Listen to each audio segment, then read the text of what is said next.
50 hidden details you missed in Durandar. A lot of people link this over. I watched Durandar on my Vision Movies channel here. And also, I will watch The Revenge as soon as that comes out for streaming and react to it for you guys here. But make sure to check it out if you haven't on my channel, the Durandar reaction. It's here. But let's see the 50 hidden details that you missed in Durandar. क्या major Iqbal का ये moment किसी ने notice किया जो part 2 के लिए बहुत इंपॉर्टेंट होगा? मोहम्मद आलम का जो कैरेक्टर है वो पूरी फिल्म के लिए सबसे इंपॉर्टेंट कैरेक्टर कैसे है? हनुमान काइंड के वर्स में जब लाइन आती है heavy is the head, it's a blessing and a curse, ये लाइन क्यों हमजा की पूरी लाइफ को डिफाइन करती है?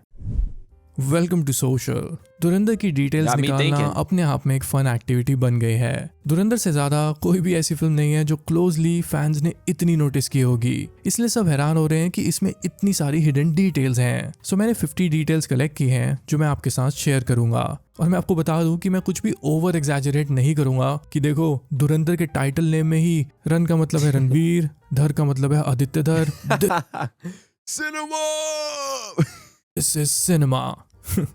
मैं ऐसी डिटेल्स नहीं करूंगा, मैं फिल्म को न्यूट्रली ही देखता हूं। So I am just going to simply explain you all the cinematic details shown in the movie, और बीच में थोड़ा सा फन भी कर लेंगे।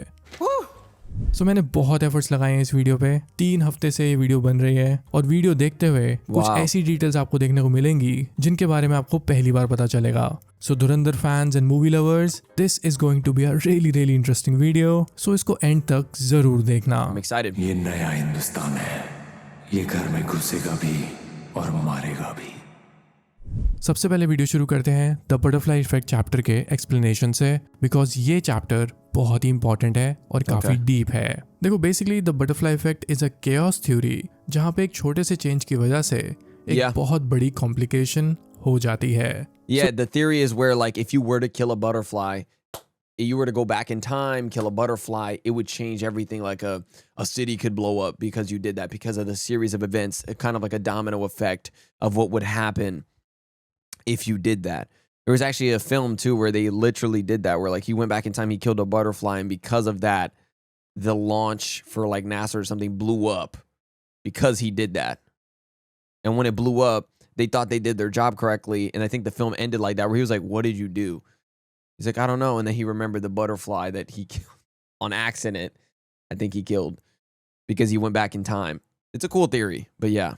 तो इस चैप्टर में हमें 2 बड़ी मोमेंट्स देखने को मिलती हैं। पहला आता है वो 26/11 का अटैक, जहाँ पे हमजा का कैरेक्टर रियलाइज करता है कि इन्हीं हाथों से उसने कसाब को गन्स दी थी और वही कसाब जाके लोगों को वहां पे मार रहा था। और इससे पता चलता है कि हमजा के लिए तो एक बहुत ही छोटी सी अंडरकवर मोमेंट थी, बट उसका इम्पैक्ट जाके इंडिया को किस तरह से हुआ, ये बटरफ्लाई इफेक्ट के थ्योरी में आता है। एक छोटी मोमेंट और एक बड़ा chaos.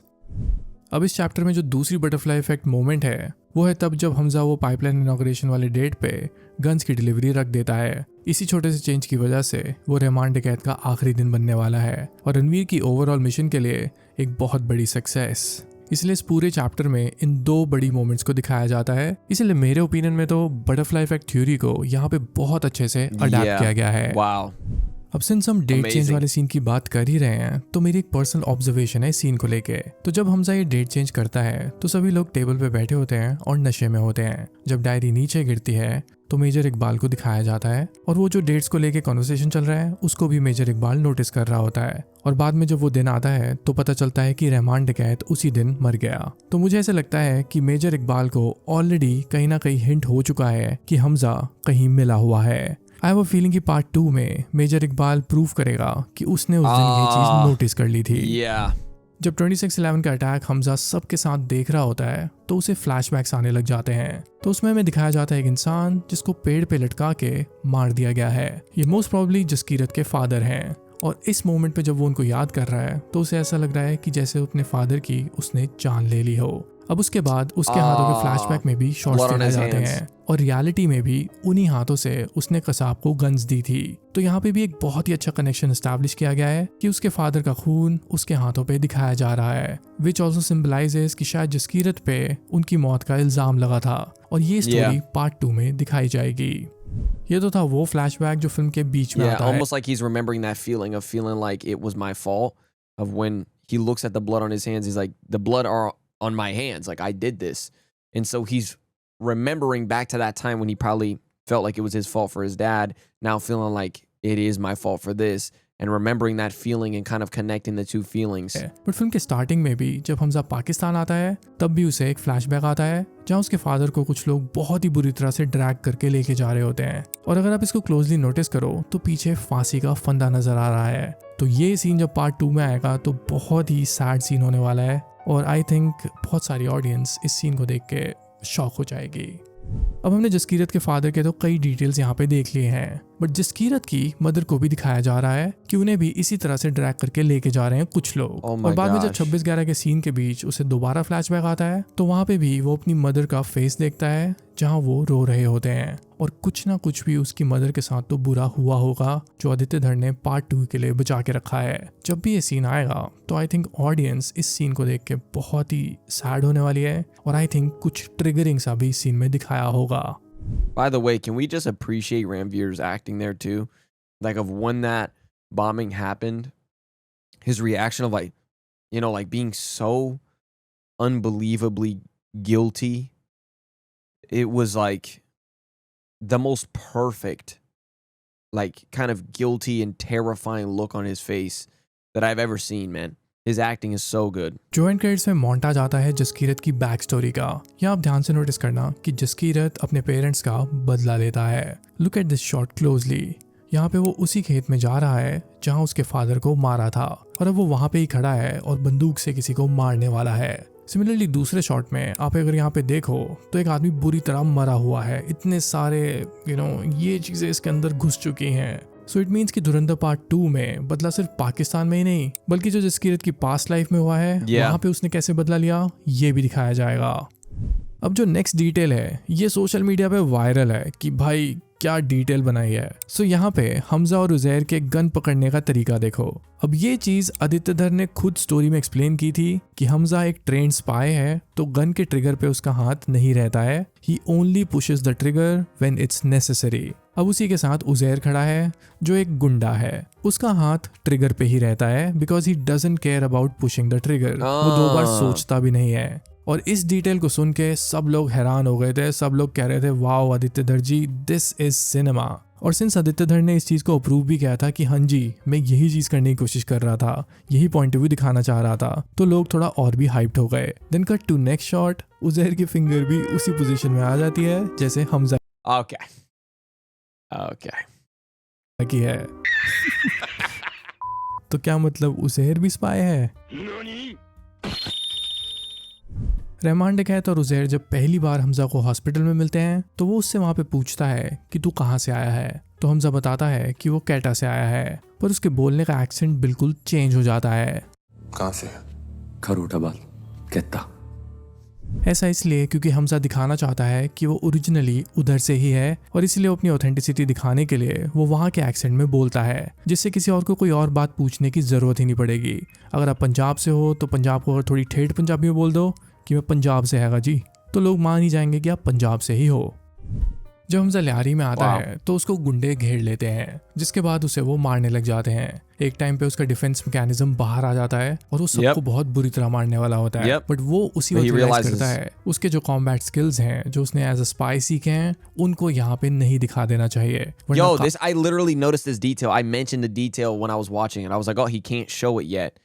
He can't do that yet. काफी चीजें एक्सपोज हो सकती हैं, इसलिए वो अपने आप को वहां पर रोकता है और जानबूझ के हर्ट होने देता है। I literally said in the अब इसी reaction. सीन से एक और डिटेल है जो बहुत लोगों ने नोटिस नहीं की होगी, वो Let's है see if I Mohammad notice. आलम के बारे में। जब वो हमजा को मार खाते हुए देख रहा होता है तो वहां पे वो बचाने भी जा सकता था, एटलीस्ट दिखा सकता था कि यार तुम इस बेचारे को इतना क्यों मार रहे हो, पर उसने ऐसा नहीं किया क्योंकि उसका जो कैरेक्टर है वो बिलीव करता है नजर और सब्र। उस पॉइंट पे भी वो वही चीज फॉलो करता है क्योंकि अगर वो एक्स्ट्रा केयर दिखाने लग जाए तो उस पर भी शक आ सकता है। इसलिए जब वो गैंग उसे मार चुकी होती है और फिर नया दिन आ चुका होता है तब वो जाके हमजा के पास जाता है कि किसी को थोड़ा सा भी आइडिया ना हो कि इसका कोई यहाँ पे कनेक्शन हो सकता है। फिल्म के स्टार्टिंग क्रेडिट्स में जब हमजा लियारी में एंटर करने वाला होता है तो वो लियारी के बोर्ड को देख रहा होता है और वहां पे ही एग्जीक्यूटिव प्रोड्यूसर का टाइटल कार्ड आता है और उसका नाम होता है राहुल गांधी। अब ये अपने आप में ही एक आयरॉनिक डिटेल है क्योंकि देखो लियारी में एंटर करते हुए राहुल गांधी का नाम आ रहा है। What is this suggestion bro? But I am sure कि जो एग्जीक्यूटिव प्रोड्यूसर है उनका नाम राहुल गांधी है और ये डिटेल थोड़ी एक्सीडेंटल होगी, ना ही डेलिबरेट। चैप्टर 1 का जो नाम है वो है the price of peace. So basically यहाँ पे ये दिखाया जाता है कि इंडियन गवर्नमेंट ने जब भी पीस को चूज किया है रादर देन अटैक्स और रिटेलिएशन, तो उन्हें वो पीस मेंटेन करना बहुत भारी पड़ा है। इसीलिए इस चैप्टर में ये 2 टेररिस्ट अटैक्स दिखाए जाते हैं और इनमें जो टेररिस्ट है वो भी सेम होता है। अगर उसको उसी वक्त एग्जीक्यूट कर दिया होता तो शायद दूसरा अटैक होता ही नहीं। Basically the film tries to show कि इन लोगों के साथ पीस प्रिवेल करके इंडिया को कुछ नहीं मिला था। अब इस प्लेन को देखो, यहाँ पे इंडियन एयरलाइंस लिखा हुआ है और ओरिजिनली भी रियलिटी में प्लेन पे इंडियन एयरलाइंस ही लिखा हुआ था और ये एयरलाइंस भी एयर इंडिया के अंडर ही आती थी। पर फिल्म में हमें जब प्लेन के अंदर के सीन्स दिखाए जाते हैं तो वहां पे अगर आप नोटिस करो तो जो ब्रोशर्स पड़े हैं फ्लाइट के, वहां पे लिखा है सुहारिया एयरलाइंस। इसका मतलब ये हो सकता है कि जब ये लोग फिल्म बना रहे थे तब ऑफिशियल परमिशन नहीं मिली होगी इंडियन एयरलाइंस का नाम यूज करने की, तो उस वक्त इन्होंने इसका नाम सुहारा एयरलाइंस रखा होगा और बाद में जब परमिशन मिल गई तो इसको इंडियन एयरलाइंस कर दिया। पर इन डिटेल्स को ये चेंज करना भूल गए बिकॉज पीछे सब कुछ ब्लर्ड है और ये सब चीजें चेंज करना तब मुश्किल होता है। रहमान डकैत के बारे में तो सब बात कर रहे हैं बट बाबू डकैत के बारे में कोई बात कर ही नहीं रहा है। इस कैरेक्टर को आसिफ अली हैदर खान ने प्ले किया है जो एक बहुत ही एक्सपीरियंस थिएटर एक्टर हैं। क्योंकि अगर आप कास्टिंग वाइज देखो ना तो ये बहुत ही एप्ट कास्टिंग थी। रियलिटी में तो इनकी शक्ल काफी अलग है बट देखो कास्टिंग का प्रोसेस कितना डीप होता है, कितनी डिटेल्स में ओरिएंटेड होता है। अब इन एक्टर के ऊपर हमें नकली बाल लगा के दिखाए जाते हैं सो ही कैन रिजेंबल रहमान डकैत और दोनों का जो फेस स्ट्रक्चर है वो बहुत ही सिमिलर टोन का दिखाया जाता है कि ये दोनों बाप बेटे लगे। So kudos to Mukesh Chhabra and his team जिन्होंने कास्टिंग प्रोसेस को बहुत सही तरह से सुन किया है even for the smaller characters. अब जो नेक्स्ट डिटेल है ये मुझे बहुत ही स्मार्ट डिटेल लगी। आप यहाँ पे देखो पैरों का शॉट आता है सीधा। जमील जमाली के कैरेक्टर का पहला शॉट उसके चेहरे के बजाय उसके पैरों से शुरू होता है। जिस सीन में वो दिखा रहा होता है ना कि देख यार मैं कितनी चिंता करता हूँ कि बिना चप्पलें पहने आ गया। जैसी मुझे खबर मिली मैं खुदा कसम नंगे पांव दौड़ा चला आया।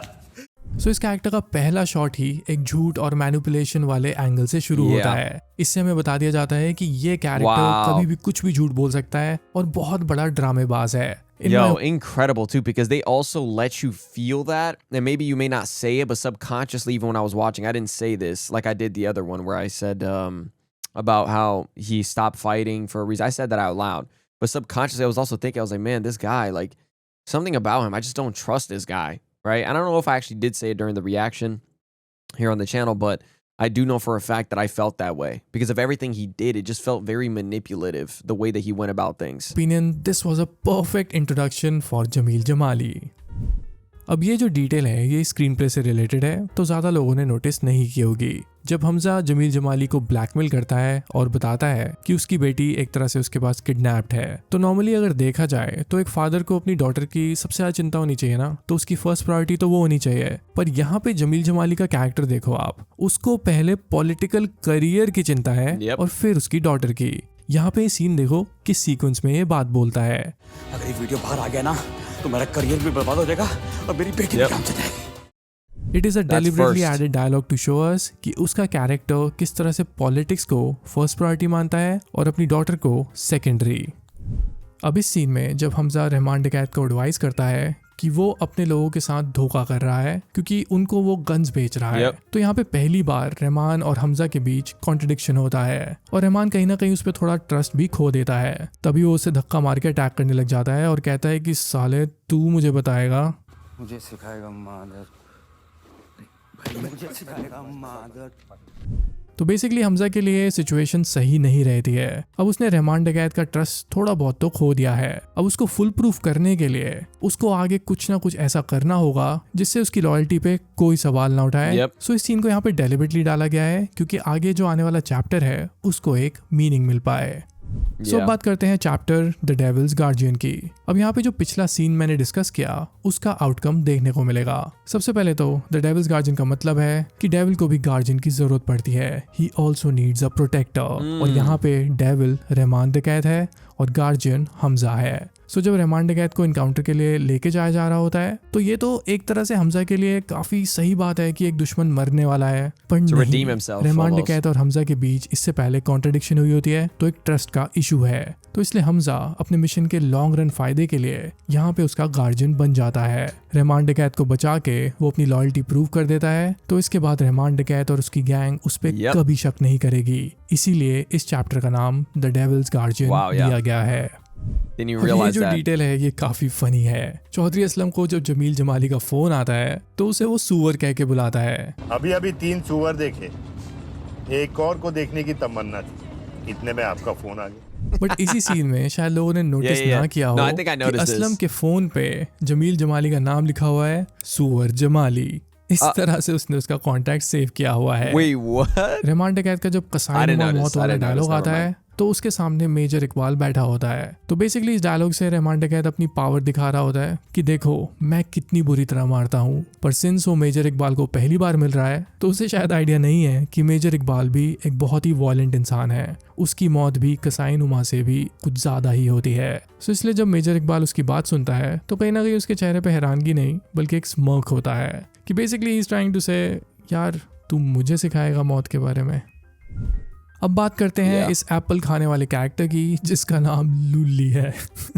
आई एम सॉरी यार, क्या गुरु, इसका एक तो नाम ही ऐसा रखा गया है। तो देखो ये एप्पल खाता रहता है तो इसको हर सीन में एप्पल खाते हुए दिखाया जाता है। तो बेसिकली इस कैरेक्टर का एक सिग्नेचर स्टेप है और थोड़ा विलेनस दिखाने के लिए एप्पल खाते हुए दिखा दो तो थोड़ा नेगेटिव कैरेक्टर और भी लग जाता है। सो ये थोड़ी फन ट्रिविया होगी। अभी रिसेंटली जब OTT पे आने के बाद धुरंधर को जब सब ओवर एनालाइज कर रहे थे ना तो ये सीन दोबारा वायरल हुआ था और कहा जा रहा था कि उसने जानबूझ के आधा एप्पल इसलिए खाया क्योंकि आदित्य धर ने प्लान किया था। ये बेसिकली बताना चाह रहे थे कि धुरंधर की कहानी अभी आधी हुई है इसलिए उसने What? आधा एप्पल खाया। सो मैंने भी इस ओवर एग्जैजरेटेड reaching. ट्रेंड को फॉलो किया था Yeah. और मैंने भी ट्वीट किया था कि इसने आधा एप्पल इसलिए खाया क्योंकि ये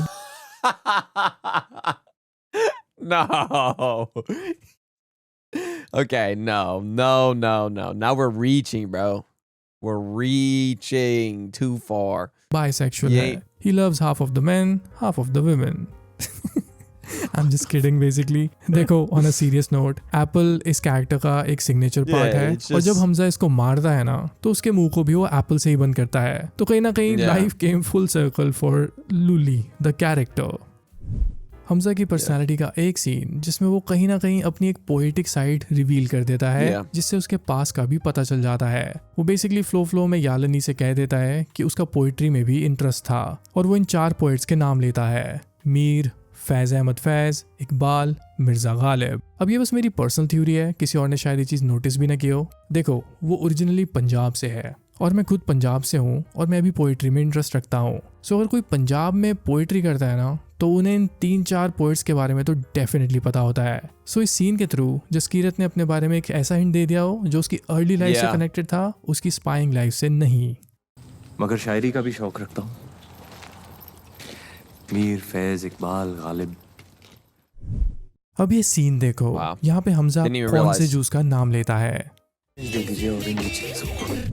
सो सबको ऑरेंज जूस चाहिए। ट्रे में ग्रीन जूस भी पड़ा है पर वो नहीं चाहिए। सो इस सीन के पीछे भी जो एक बहुत ही कैजुअल सीन लग रहा है बट इसके पीछे भी एक मीनिंग है। Orange basically symbolizes India and green symbolizes Pakistan. तो आदित्य धर ने डेलिबरेटली ये मोमेंट दिखाया है कि पाकिस्तान की कई चीजों में इंडिया की जरूरत है and even the song played in this party is an Indian song. What? जब हमजा और एलिना Crazy इस मॉल detail. में घूम रहे होते हैं तो ऑब्वियसली ये पाकिस्तान की कंट्री है और इसको पाकिस्तान के मॉल की तरह दिखाया जाता है। बट अगर आप यहाँ ध्यान से देखो तो इस स्टोर के अंदर सरस्वती भगवान की मूर्ति दिखाई देती है। ऑब्वियसली इट्स हाईली अनलाइकली कि पाकिस्तान के किसी मॉल में सरस्वती माँ की मूर्ति ऐसे मिलती होगी। सो सिंस फिल्म इंडिया में शूट की गई है और पाकिस्तान की दिखाई गई है तो यहाँ पे प्रोडक्शन वालों से गलती हो गई है। फिल्म के Yeah, एंड में हमें damn. पता चलता है कि हमजा का असली नाम जसकीरत सिंह रांगी है और यही नाम कृति कुलारी के हस्बैंड का उरी में होता है। Oh, yeah, अब you यहाँ पे guys told दोनों me फिल्म्स this. का कोई कनेक्शन नहीं है। It's basically Dhar is giving a homage to his own films. Which is crazy, man. You guys told me about Uri. It's Uri, right? I watched it on the channel. Uri, I watched it after Durandar, by the way. It's on the Vision Movies channel here. And I remember you guys were telling me, yo, she had the same. It was crazy. There was this whole thing about it too. And there was another mention of it too. I think it might come up in here and I'll bring it up. But there was another mention of Uri as well in a different way. पता नहीं क्यों बाकी creators इस detail को इतना hype कर रहे थे कि ऐसे कोई इन दोनों फिल्म्स का कोई यूनिवर्स बन रहा होगा, बट ऐसा नहीं है. Basically, Aditya Dhar is giving a homage to his own film, or Yeah. maybe he likes this name a lot. Yeah. That's it. That's it. मेरे ओपिनियन में तो. अब ये डिटेल तो किसी ने नोटिस ही नहीं की होगी. जब असलम चौधरी की टास्क फोर्स बनती है तो उनके ऑफिस का एक पॉइंट ऑफ व्यू दिखाया जाता है, और अगर आप ध्यान से देखो तो पंखों को इस शॉट में डेलिबरेटली दिखाया जा रहा है. वो इसलिए क्योंकि बाद में जब हमजा और उसकी गैंग टास्क फोर्स पे अटैक करेगी तो सभी ऑफिसर्स को पंखे पे लटका दिया जाएगा. Holy basically moly. ये रूल ऑफ थंब होता है फोरशैडोइंग का. ये हर फिल्म में आपको देखने को मिलेगा कि अगर बाद में कोई इंपॉर्टेंट सीन इस लोकेशन पे आएगा तो ऑडियंस को पहले ही थोड़ा सा ग्लिम्स दे दिया जाता है कि यहाँ पे चीजें कैसी दिख रही हैं. इसकी वजह से व्यूअर्स आसानी से समझ जाते हैं कि उन लोगों के साथ क्या होने वाला है, Oh my क्योंकि gosh, हमें yeah. पहले ही उन फैंस का शॉट दिखा दिया गया था, वरना उनको दिखाने की बेसिकली कोई जरूरत थी ही नहीं. संजय दत्त का जो एंट्री सीन है ऐसा लगता है कि कहीं गुजरात कच्छ में शूट हुआ होगा या फिर किसी और ऐसी एग्जॉटिक जगह पे शूट हुआ होगा. ये पूरा सीन ब्लू स्क्रीन पे शूट किया गया है. इस वीडियो को देखते हुए आपको साफ पता चल रहा होगा कि it is all created on VFX. अब ये जमील जमाली का सीरियस सीन भी देखो, That's crazy, यहाँ I पे didn't भी know. कॉमेडी है. जब उसको फोन में वो MMS आता है तो उसको देख के शॉक रह जाता है. उस वीडियो से पता चलता है कि उसका और असलम चौधरी का प्लान हमजा को पता चल चुका है. सो बेसिकली जमील जमाली के पास अब पावर नहीं रही है, हमजा के पास पावर आ चुकी है. सो पीछे कमेंट्री सुनना, डेलिबरेटली क्रिकेट मैच की कमेंट्री इसी सिचुएशन के हिसाब से डाली गई है. No way. ध्यान से सुनना. अंपायर के मन में कोई सहमति नहीं. दोनों टीमें अब बराबरी पर 195 पर. अब ये रहमान डकैत की डिटेल भी काफी आयरॉनिक है. देखो, रहमान डकैत और हमजा की पहली मीटिंग कहाँ हुई थी? हॉस्पिटल में. और उनकी आखिरी मोमेंट कहाँ है? वो भी हॉस्पिटल में. So this is also screen play detail जो सिनेफाइल्स को नोटिस करनी चाहिए.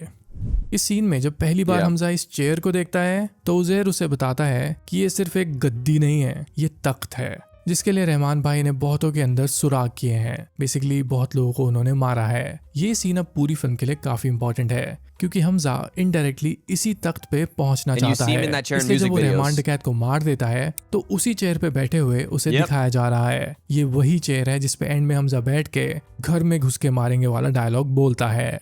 ये नया हिंदुस्तान है, ये घर में घुसेगा भी और मारेगा भी. अब जो नेक्स्ट डिटेल है वो भी एडिटिंग पॉइंट ऑफ व्यू से लोगों ने नोटिस नहीं की होगी. It is a very nerdy detail. देखो, जो प्रोडक्शन डिज़ाइन और साउंड एडिटिंग को समझते हैं उनको ये डिटेल बहुत मज़ेदार लगेगी, एज इट शोज कि कैसे एक हल्के से सीन में साउंड को हैवी करके कितना इम्पैक्टफुल बनाया जा सकता है. सो सबसे पहले आप ये सीन देखो.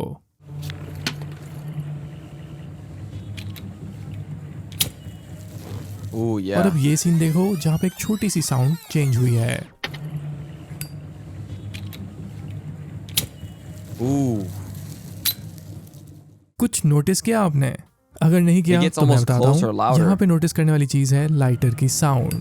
अगर आप पहले शॉट में देखो तो जब ये लाइटर जलता है तो ये बेसिकली एक गैस लाइटर है. ये क्लिक की साउंड कर ही नहीं सकता क्योंकि ये क्लिक की आवाज एक मैकेनिकल लाइटर की होती है. अब इस सीन में वो हैवी वाइब देने के लिए, साइलेंस को ब्रेक करने के लिए Yeah. यहाँ पे इन्होंने gives mechanical you like lighter that की little वॉइस को jump. लगाया है. बेसिकली जो जिप्पो लाइटर्स आते हैं ना, उनकी इस तरह की वॉइस होती है, पर रियलिटी में इन लाइटर्स की कोई साउंड ही नहीं आती. मुझे ये ट्रिविया खुद एक फॉलोअर ने बताई थी जो बॉलीवुड मूवीज के लिए SFX की एडिटिंग करते हैं. Wow. हमजा और एलिना का जब वेडिंग रिसेप्शन हो रहा होता है तो मोहम्मद आलम उसमें एक गिफ्ट देते हैं, और इस गिफ्ट को अगर आप ध्यान से देखो तो वो है एक जूस बनाने वाली मशीन. ये बहुत ही छोटे से सेकंड के लिए एक डिटेल आती है जो बहुत लोगों ने मिस कर दी होगी. And obviously since Hamza and Alam एक जूस की शॉप में एक साथ काम करते थे तो इसलिए I didn't आदित्य notice धर that. ने इस That's सीन so को इंक्लूड wholesome. किया है. एक छोटा सा कहीं ना कहीं एक फनी सा होमाज है.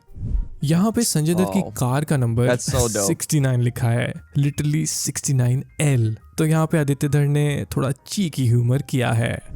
अगर आप ये सीन देख रहे हो जो मैं टीजर में, ट्रेलर में, अपने रिव्यू में, हर चीज़ में बता चुका हूँ कि ये चंडीगढ़ में शूट हुआ है. और अगर मैं आपको एडिशनल इन्फॉर्मेशन दूं तो यहाँ पे जो सबवे दिखाया गया है, यहाँ पे मैं स्केटिंग और साइकिलिंग दोनों करने जा रहा होता हूँ. It's a very chill hang out place. और मुझे लगता है कि आदित्य धर का कोई चंडीगढ़ से कोई पुराना नाता है, बिकॉज उनको चंडीगढ़ की लोकेशंस काफ़ी अच्छे से पता है. नॉट जस्ट ऑफ शोइंग कि ये पाकिस्तान है, पर ऐसा लगता है कि उन्हें पता है कि चंडीगढ़ को सही तरह से कैसे यूटिलाइज किया जाए. इवन ये जो डैम ओपनिंग वाला सीन है ना, ये भी चंडीगढ़ से है. ये चंडीगढ़ का फेमस सुखना लेक है. Wow. सो अगर कोई चंडीगढ़ वाला ये वीडियो देख रहा है तो do drop a comment.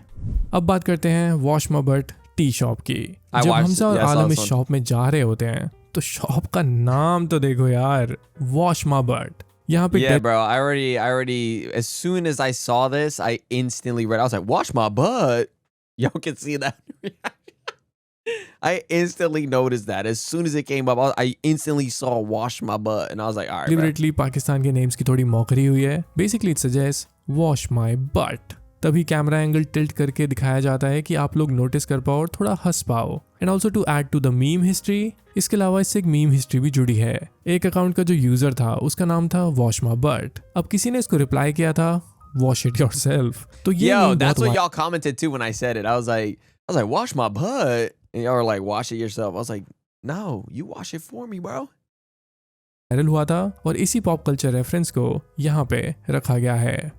Film का जो ट्रैक है ना दे दिल परदेसी नू, अब मैं पंजाब में बड़ा हुआ हूँ तो ये गाना मैं बचपन से सुनता आया हूँ, स्पेशली द रीमेक सॉन्ग जिसको आर्टिस्ट पंजाबी एमसी ने रीमिक्स किया था। फिल्म में उसका रीमिक्स वर्जन ही यूज किया गया है जिसमें हनुमान काइंड ने अपने लिरिक्स दिए हैं। अब इस गाने की खुद अपनी एक हिस्ट्री है। जब ओरिजिनली ये गाना बिना रीमिक्स के 1995 में आया था तो इसके सिंगर थे मोहम्मद सादिक और रंजीत कौर। ये डुओ पंजाब के काफी पॉपुलर फोक सिंगर्स में गिने जाते थे जो 90s में अपने पीक पे थे।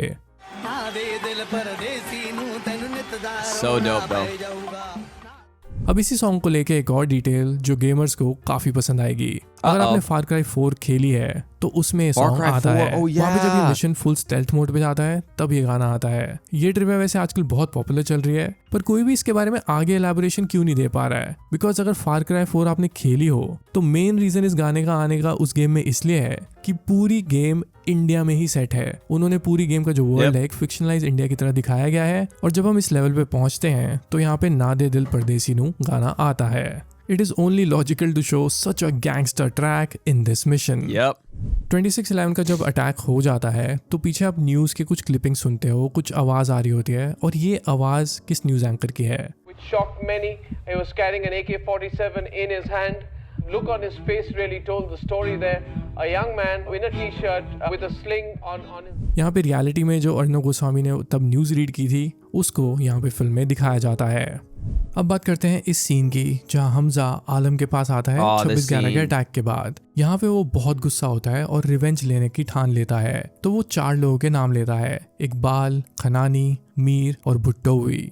अब मैंने नोटिस किया कि भुट्टोवी के बारे में फिल्म में ज्यादा इन्फॉर्मेशन नहीं दी गई है। वैसे तो भुट्टोवी का कैरेक्टर ये बंदा प्ले करता है जिसके बहुत ही कट अवे शॉट्स हैं, कोई ज्यादा इम्पैक्टफुल इसका रोल नहीं है। पर अगर मैं आपको इस कैरेक्टर की रियलिटी बताऊं, ये जो बंदा था भुट्टोवी ये मोस्ट वांटेड था यूएन के लिस्ट में भी बिकॉज ये 26/11 के अटैक में डायरेक्टली इन्वॉल्व था। आदित्य धर रामगोपाल वर्मा के बहुत बड़े फैन हैं और उनकी फिल्म्स का इन्फ्लुएंस धुरंधर में भी दिखता है, specially a film like Satya जिसका नरेटिव स्टाइल धुरंधर से थोड़ा सिमिलर भी है। फॉर एग्जांपल हम सत्या मूवी में एक ऐसे प्रोटैगनिस्ट की कहानी देखते हैं जो इस शहर में नया आया है और धीरे धीरे वो एक गैंगस्टर बनता है और वहाँ की गैंग्स का ट्रस्ट जीतता है। इसी तरह का टेम्पलेट भी स्टार्टिंग में धुरंधर में फॉलो किया जाता है हमजा की स्टोरी लाइन के through. I am not saying कि दोनों फिल्में कोई एग्जैक्टली सेम है। What I am trying to show you is कि सिनेमैटिक पैरेलल्स दोनों फिल्म्स में काफी ज्यादा हैं and this is all because Aditya Dhar को रामगोपाल वर्मा का सिनेमा बहुत पसंद था। That's dope to see. जो एंडिंग मोन्टाज में ट्रैक बैकग्राउंड में आता है वो एग्जैक्टली डोजा कैट का ट्रैक आ मैन है। ये ट्रैक 5-6 महीने पहले आया था और लोग कह रहे थे कि यार धुरंधर में गाना चुरा लिया गया, पर उन्होंने शायद ज्यादा रिसर्च नहीं की। डोजा कैट का ये सॉन्ग ऑफिशियली धुरंधर ने लाइसेंस किया है, ये एंड क्रेडिट्स में लिखा भी आता है। ये रहा प्रूफ। अब एक और साउंड डिटेल जो किसी ने नोटिस नहीं की होगी, इसी एंडिंग मोन्टाज में एक स्क्रीम की साउंड आती है किसी के चीखने की। ये सुनो, एक बार दोबारा सुनो। अब ये जो स्क्रीम है ये YouTube की फ्री SFX वाली स्क्रीम है जो सालों से पॉपुलर है YouTube पे। Yeah, it's like a big meme. It's a big I really meme. think कि पोस्ट प्रोडक्शन इस मोन्टाज की बहुत जल्दी में की That's गई awesome. है, वरना इतने पुराने SFX प्रोफेशनल मूवीज में तो यूज नहीं किए जाते हैं जो YouTube पे इस तरह से अवेलेबल हो। बैकग्राउंड म्यूजिशियंस ओरिजिनली नए SFX क्रिएट करते हैं। आई रियली होप कि हेटर्स मेरी वीडियो को देख के ऑफेंड ना हो रहे हो कि इसने ये कैसे पकड़ लिया। धुरंधर के एम्बुश सीन में जहाँ I mean, they might have done it as like jokes because I've seen there was also a big scream in Hollywood that they would use all the time where it's like there was another scream similar to that one that they use in Hollywood occasionally that's just known as a funny scream.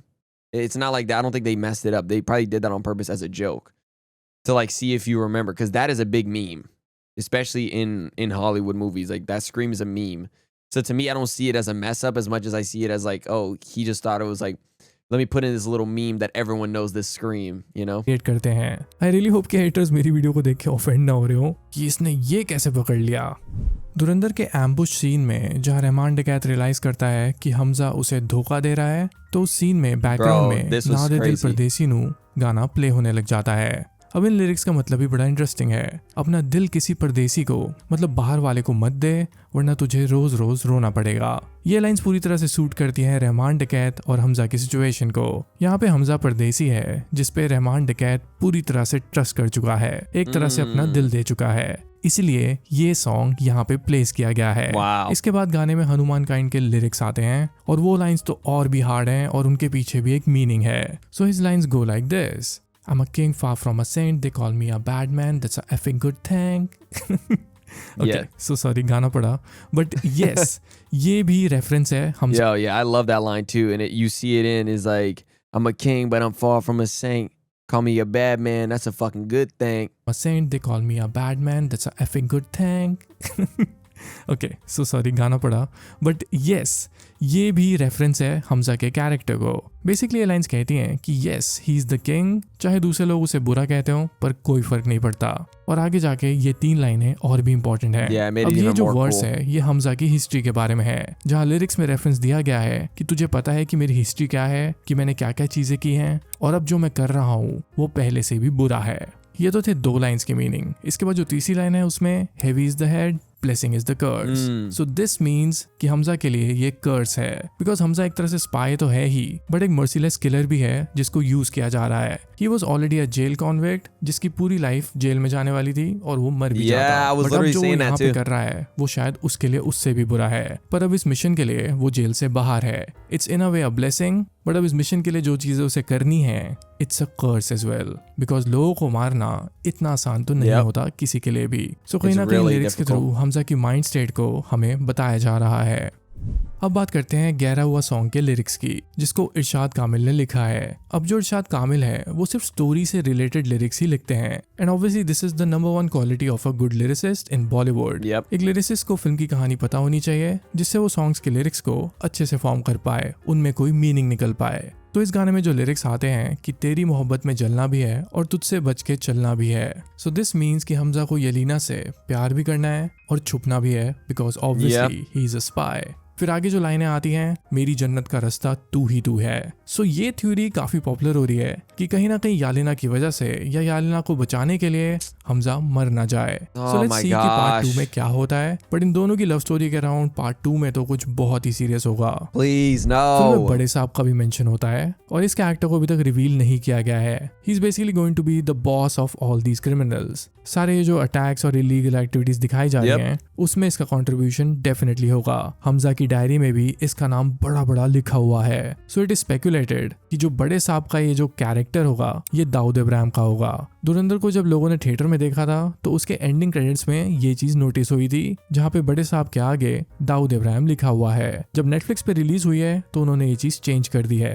But let's see कि part 2 में इस character को दाऊद इब्राहिम ही बोला जाएगा या कोई और नाम दिया जाएगा. Oh. अब बात करते हैं यूट्यूब ब्रूटस चैप्टर की. ये शेक्सपियर के प्ले जूलियस सीजर से लिया गया है, जिसमें मार्कस ब्रूटस बिट्रे करता है रोमेनियन डिक्टेटर जूलियस सीजर को. मार्कस ब्रूटस उसका बहुत खास दोस्त होता है, तो जब वो जूलियस को धोखा देता है तो उस समय जूलियस बोलता है यूट्यूब ब्रूटस, माने यूट्यूब ब्रूटस, तुम भी Wow. ब्रूटस. सो बेसिकली यहाँ पे शेक्सपियर रेफरेंस दिया गया है. Wow, that's जब इस सीन awesome. में हमजा रहमान डकैत का नाम अपनी डायरी में लिखता है, Dude, so it is shown incredible. to us कि वो उसे अब मारने का प्लान कर चुका है. और जैसे ही वो लिखता है तो उसी वक्त विंडो की बाहर की लाइट रेड हो जाती है. This is Yep, a I symbolic way noticed to that show too. Us कि यहाँ से ब्लड शेड होने वाला है, खून होने वाला है. अब इसी red Yeah, but I tone को didn't follow realize it was करते for that, हुए for blood. आता है फाइनल चैप्टर Oh, का wow. टेक्स्ट, वो भी रेड कलर में लिखा हुआ है. In my opinion this is a great detail. Yeah.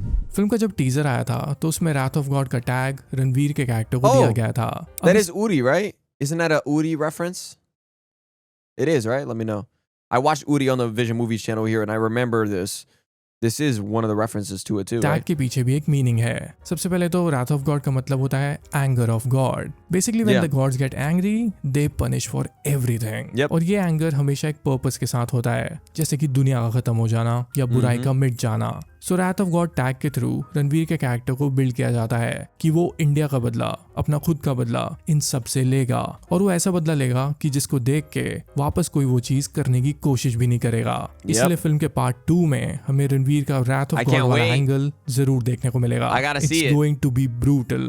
ये जो शॉर्ट्स हैं जो फिल्म के टीजर में दिखाए गए हैं, ये तो पूरी तरह से wrath of God मोमेंट होने वाले हैं। He is going to punish them all. Yo. Alright then, video खत्म करते हैं। आई होप आप सबको ये वीडियो पसंद Fantastic video by Five Social or Social, just with a 5. Loved it. Super dope. Thank you guys for linking it over. I think there is so many details here that actually make the movie even 10 times better, in my opinion, because it's so cool to see some of the things, a lot of the things I missed, and some of the funny ones too. Really dope. Let me know your guys' thoughts in the comments below. I love you guys. Thank you for linking it over. Again, let me know your thoughts in the comments below. Till next time. Peace. How good you been living? Wait, how good you been living?